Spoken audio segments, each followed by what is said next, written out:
जय सिया राम भक्तों, इस वीडियो में मैं चर्चा करूंगी परिवर्तनी एकादशी के विषय में। परिवर्तनी एकादशी को प्रभु विष्णु के वामन अवतार की पूजा की जाती है। मान्यता है कि इस दिन भगवान विष्णु करवट लेते हैं, इसलिए इसे परिवर्तनी एकादशी कहा जाता है। इस वर्ष परिवर्तनी एकादशी 25 सितंबर सोमवार को मनाई जाएगी। भाद्रपद माह के शुक्ल पक्ष की एकादशी की तिथि 25 सितंबर को सुबह 7:55 से शुरू होगी और 26 सितंबर को सुबह 5 बजे तक रहेगी। परिवर्तनी एकादशी के दिन पहले रात्रि से अन्न का त्याग कर दें। व्रत के दिन प्रातः जल्दी उठकर स्नान आदि से निवृत्त होकर स्वच्छ वस्त्र धारण करें। व्रत का संकल्प लें। पूजा घर में चौकी पर पीले रंग का वस्त्र बिछाकर भगवान विष्णु की तस्वीर स्थापित करें। भगवान को चंदन और अक्षत लगाएं। पुष्पमाला, तुलसी के पत्ते चढ़ाएं। विष्णु एकादशी व्रत की कथा का पाठ करें। संध्या के समय आरती के बाद प्रसाद ग्रहण करें। परिवर्तनी एकादशी के दिन भगवान विष्णु को भोग में तुलसी का पत्ता अवश्य चढ़ाना चाहिए। आइए सुनते हैं व्रत कथा। युधिष्ठिर ने श्री कृष्ण से कहा, भगवान, भाद्रपद शुक्ल एकादशी का नाम क्या है? कृपया कर मुझे इसकी विधि तथा इसका महात्म्य कहिए। युधिष्ठिर के सवाल से जवाब देते हुए भगवान श्री कृष्ण कहने लगे, इस पुण्य, स्वर्ग और मोक्ष को देने वाली एकादशी जो सब पापों का नाश करती है, इस उत्तम वामन एकादशी का महात्म्य मैं तुमसे कहता हूँ। तुम ध्यानपूर्वक सुनो। इसे परिवर्तनी एकादशी, जयंती एकादशी भी कहते हैं। अगर मनुष्य एकादशी का यह यज्ञ करता है तो उसे वाजपेयी यज्ञ का फल मिलता है। पापियों का पाप नाश करने के लिए इस व्रत को बढ़कर कोई उपाय नहीं। जो मनुष्य इस दिन मेरी वामन रूप की पूजा करते हैं उसे तीनों लोक पूज्य होते हैं। इस व्रत को करने से मोक्ष की प्राप्ति होती है।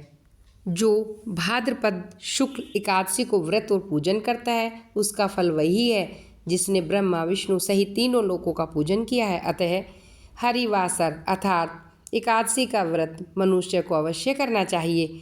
इसे परिवर्तनी एकादशी इसलिए कहते हैं क्योंकि इस दिन भगवान करवट लेते हैं।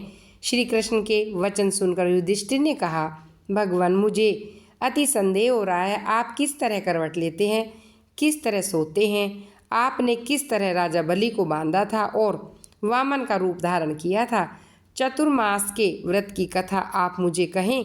आप जब सोते हैं तब मनुष्य का क्या कर्तव्य है, सब आप मुझसे विस्तार पूर्वक बताइए।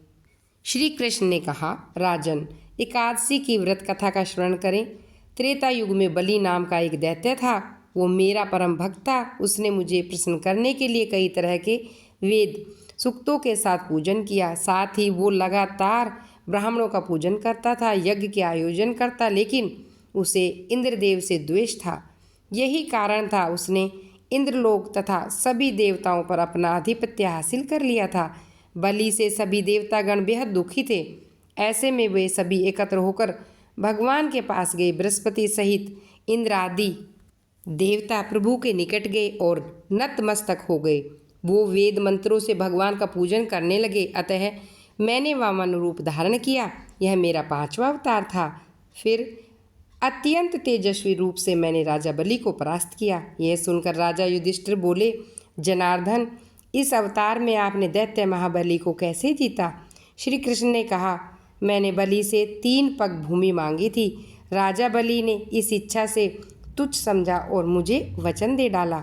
वो मुझे 3 पग जमीन देगा। मैंने अपने त्रिविक्रम रूप को बढ़ाकर भूलोक में पद, भूरलोक में जंघा, स्वर्गलोक में कमर और महालोक में पेट, जनलोक में हृदय, यमलोक में कंठ की स्थापना कर सत्यलोक में मुख, उसके ऊपर मस्तक स्थापित किया। सूर्य, चंद्रमा आदि सब ग्रह और देवता गणों ने अलग अलग तरह से वेद सूक्तों से प्रार्थना की। तब मैंने राजा बलि का हाथ पकड़ा और कहा, हे राजन, एक पद से पृथ्वी, दूसरे से स्वर्गलोक पूर्ण हो गई। अब तीसरा पग कहाँ रखूँ? इतने में ही राजा बलि ने अपना मस्तक मेरे सामने झुका दिया। ऐसे में मैंने अपना पैर उसके मस्तक पर स्थापित कर दिया। इससे वह पाताल को चला गया। उनकी विनम्रता देख मैंने उससे कहा, मैं हमेशा तुम्हारे पास रहूँगा। फिर भाद्रपद शुक्ल एकादशी के दिन बलि के आश्रम पर मेरी मूर्ति की स्थापना की गई। ठीक इसी तरह दूसरी मूर्ति क्षीर सागर में शेषनाग के षष्ठ पर हुई। श्री कृष्ण ने कहा, राजन, इस एकादशी के दिन भगवान सोते हुए करवट लेते हैं। ऐसे में इस दिन भगवान विष्णु का पूजन करना चाहिए, जो तीनों लोकों के स्वामी हैं। रात्रि जागरण समेत तांबा, चांदी, चावल और दही का दान करना अवश्य चाहिए। अगर इस व्रत को विधि पूर्वक किया जाए तो व्यक्ति सभी पापों से मुक्त हो जाते हैं। इस दौरान यह कथा पढ़ने से व्यक्ति को 1000 अश्वमेध यज्ञ का फल मिलता है। बोलो विष्णु भगवान की जय।